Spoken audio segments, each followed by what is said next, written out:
तो Robert Downey junior Marvel में वापस आ चुके हैं, लेकिन आयरन मैन को प्ले करने के लिए नहीं, लेकिन डॉक्टर डूम को प्ले करने के लिए। अब ये डॉक्टर डूम कौन है और क्या ये आयरन मैन से बड़ा कैरेक्टर है? क्या ये उससे पावरफुल कैरेक्टर है? तो answer is yes. Doctor doom is one of the greatest villain in Marvel comics. अगर आप इसको आयरन मैन से कंपेयर करो तो इसका टेक आयरन मैन को टक्कर देता है। अगर आप इसको दिमाग से कंपेयर करो तो ये मार्वल यूनिवर्स के सबसे स्मार्ट व्यक्ति रीड रिचर्ड्स को टक्कर देता है। अगर आप इसका मैजिक कंपेयर करो तो ये डॉक्टर स्ट्रेंज को टक्कर देता है। इतना ज़्यादा पावरफुल है और इतना बड़ा कैरेक्टर है ये।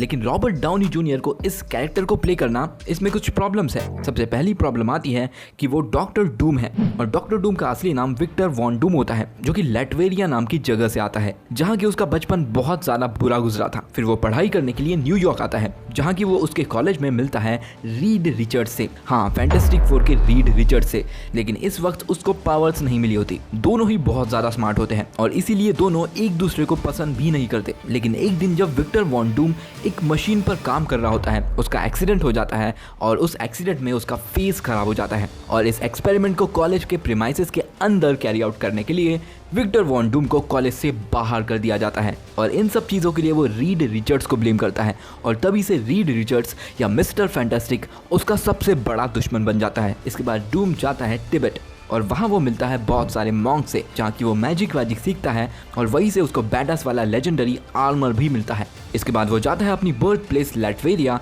और लैटवेरिया को टेक ओवर कर लेता है और वहाँ का किंग बन जाता है या डिक्टेटर बन जाता है। अभी प्रॉब्लम इसमें ये आती है कि आरडीजे को इस कैरेक्टर को प्ले करना है, जो कि टोटली डिफरेंट कैरेक्टर है आयरन मैन से, यानी कि टोनी स्टार्क से। तो जैसे कि हम जानते हैं कि मल्टीवर्स में एक फेस के बहुत सारे इंसान हो सकते हैं। जैसे कि हमने लोकी सीरीज में देखा था कि बाकी लोकी जो कि दूसरे यूनिवर्स के लोकीज थे, वो भी टॉम हिडलस्टन के लोकी जैसे दिखते थे। लेकिन कुछ लोकी थे जो कि उनके जैसे नहीं दिखते थे। लेकिन क्या ये चीज़ हो सकती है कि टॉम हिडलस्टन का जो लोकी एक यूनिवर्स में लोकी जैसा दिखता है, लेकिन दूसरे यूनिवर्स में उसी शक्ल का आदमी आयरन मैन जैसा दिखता है?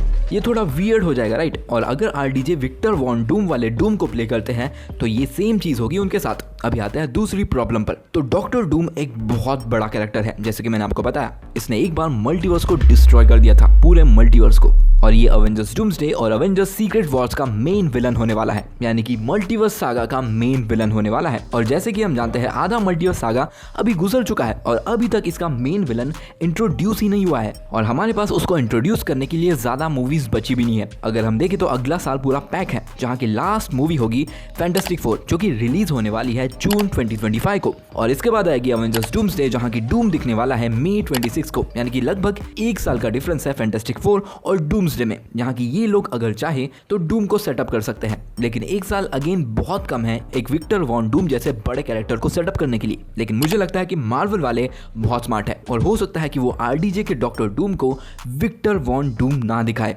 लेकिन वो दिखाए टोनी स्टार्क को, जिसने की काइंड ऑफ डॉक्टर डूम का पर्सोना ले लिया है। मेरे हिसाब से ये हो सकता है कि ये जो आरडीजे का डॉक्टर डूम आने वाला है मार्वल में, ये होगा कोई इविल टोनी स्टार्क दूसरे यूनिवर्स का, जिसने की बहुत ज़्यादा एडवांसमेंट कर ली हो अपने टेक्नोलॉजी में और उसने पूरी अर्थ को टेक ओवर कर लिया हो और वहाँ का वो काइंड ऑफ डिक्टेटर टाइप कुछ बन गया हो। तो होगा तो वो टोनी स्टार्क ही, लेकिन देखने से, सोच से पूरा डॉक्टर डूम टाइप होगा। हो सकता है उसका लुक डॉक्टर डूम जैसा हो, लेकिन उसका जो सूट हो, जो अंदर वाला सूट होता है, वो आयरन मैन का सूट हो और उसके ऊपर फिर वो घूंघट पहने डॉक्टर डूम का जो होता है, जो कि ये प्रॉपर सेंस भी बनाता है, क्योंकि हमने आरडीजे को एज आयरन मैन देखा है और आयरन मैन का ही एक वेरिएंट या वर्जन उसको प्ले कराना आई थिंक बेटर चॉइस होगी rather than उनको लिटरल विक्टर वॉन डूम बनाना, वो भी बस 2 मूवीज के लिए। क्योंकि आई डोंट थिंक कि इसके बाद आरडीजे वापस आने वाले हैं, क्योंकि मार्वल के पास उनको वापस लाने के लिए पैसा ही नहीं बचेगा, इतना ज्यादा पैसा ले रहे हैं वो। और किया ये भी जा सकता है कि डॉक्टर डूम यानी कि आरडीजे के टोनी स्टार्क वाले डॉक्टर डूम को फैंटास्टिक फोर के यूनिवर्स में ही इंट्रोड्यूस किया जाए as Tony Stark in their universe.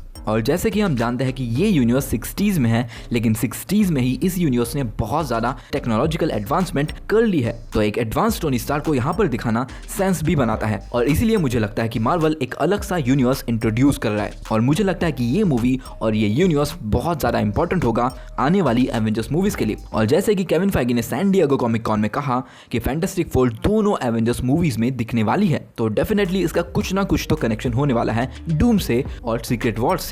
और ये क्वेश्चन जो कि मैट जैकमैन, जो कि फैंटास्टिक फोर को डायरेक्ट करने वाले हैं, उनसे पूछा गया था कि क्या आरडीजे दिखने वाले हैं फैंटास्टिक फोर की मूवी में, तो उन्होंने कहा कि I can not say anything, यानी कि उन्होंने हाँ भी नहीं कहा और ना भी नहीं कहा। तो आई थिंक कि हो सकता है कि वो दिखे एटलीस्ट पोस्ट क्रेडिट में। तो जितने भी लोगों को ये लगता है कि शायद से ये उतना अच्छा आइडिया नहीं होगा कि रॉबर्ट डाउनी जूनियर को एज आयरन मैन ना लाते हुए डॉक्टर डूम की तरह लाया जाए, तो पहले मैं भी ये सोच रहा था कि ये नहीं करना चाहिए था। लेकिन जितना मैंने इसके ऊपर सोचा, मुझे लगता है कि ये आइडिया बहुत सही काम करेगा। क्योंकि आप सोचो, एक बैडएस आयरन मैन जिसके पास पूरा ग्रीन सूट है, एडवांस टेक है, मैजिक भी है, और उसके मास्क के अंदर रॉबर्ट डाउनी जूनियर ही होंगे। और सबसे बड़ी बात, वो लोगों को मारता है, लिटरल मारता है। यानी कि एक ऐसा आयरन मैन जो कि अच्छाई की वजह से पीछे नहीं हटेगा, एक badass version of iron man जो कि डॉक्टर डूम जैसे दिखता हो। डोंट यू थिंक ये कूल होगा? और अगर वो लोग रॉबर्ट डाउनी जूनियर को एज आयरन मैन लाते भी तो वो वही करते जो कि हमने अब तक देखा है। और अगर वो डॉक्टर डूम यानी कि evil version of Tony Stark की तरह आते हैं